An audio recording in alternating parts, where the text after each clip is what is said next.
Hi, this is Brandon Splay from thirstgym.com. Today we're talking about an exercise called the safety squat bar squat versus bands. It's a fantastic way to develop speed and power in your squat, develop your upper back strength specifically for your squat, but also kind of save your low back in the process. So you are going to need a safety bar for this. You are going to need some bands. When it comes to the band setup, I suggest that you usually have band pegs. I think it works best that way. You can certainly choke them around your rack different ways. We've got those over on our YouTube channel and on our website if you're interested in how to set those up any more in terms of detail than what we got kind of going on right now. When it comes to your bands, I get ours from our EliteFTS.com. They're great. They're designed to go around barbells. They're strong. You're not going to have to worry about replacing them all the time. So that's where I would get your bands from, and unless you're looking for bands for your squat. And then when it comes to picking your tension, you want a band tension that's going to be about 20 to 25% of your 1 rep max.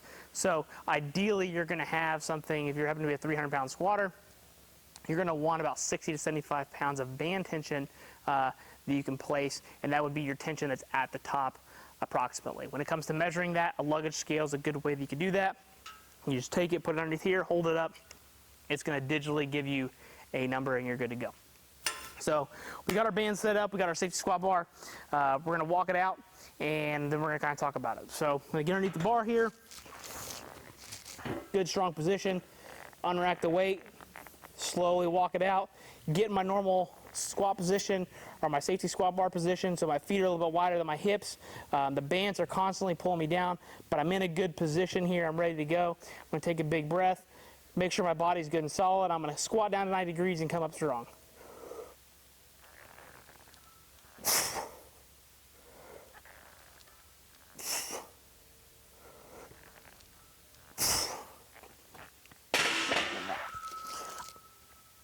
So, why would you do this? The main programming concept behind this is the bands are constantly pulling down. So, we're going to get some overspeed eccentrics. Because the bands are pulling down faster than gravity, my muscles and my tendons are going to react to that, and we're going to try to come up stronger than what we went down. So, if you're really trying to focus on developing some speed and power at the bottom, this is a great way to do it. The bands really help with that, and it's a unique aspect of bands that chains don't quite provide. When it comes to your programming side, usually I think this is best served for your max effort or your dynamic effort method. So you're probably going to be a conjugate guy or into conjugate training or Westside Barbell, Louis Simmons, that kind of stuff. You could certainly do this if you're not, but usually you're going to find this at your max effort work or your dynamic effort work, usually nowhere really in between. So you're probably going to work up to 1, 2, or 3 rep max, and you're going to kind of track that record over time and hopefully plan to beat it cycle after cycle, depending how oftenly you set this exercise up for. Or what you can do is you can use it as your dynamic effort work. So we're going to put our bands on here. We're going to put about 40 to 60% of our 1 rep max, and then we're going to perform those repetitions as fast as possible, applying as much force into the barbell as we can, and we're probably going to do that for anywhere from 6 to 12 sets of probably 2 to 3 repetitions. There are some variations of that you can find, and they're completely okay, but generally that's the norm that you're going to see with a particular exercise and programming implementation in that aspect for this exercise.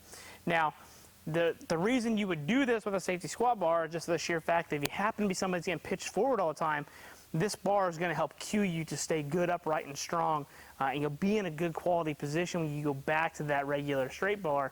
You're going to be in a better position to move as much weight as possible and hopefully hit a PR. So that is the safety squat bar squat versus bands. If you've got any questions about this variation or this exercise, please feel free to leave in the comment section.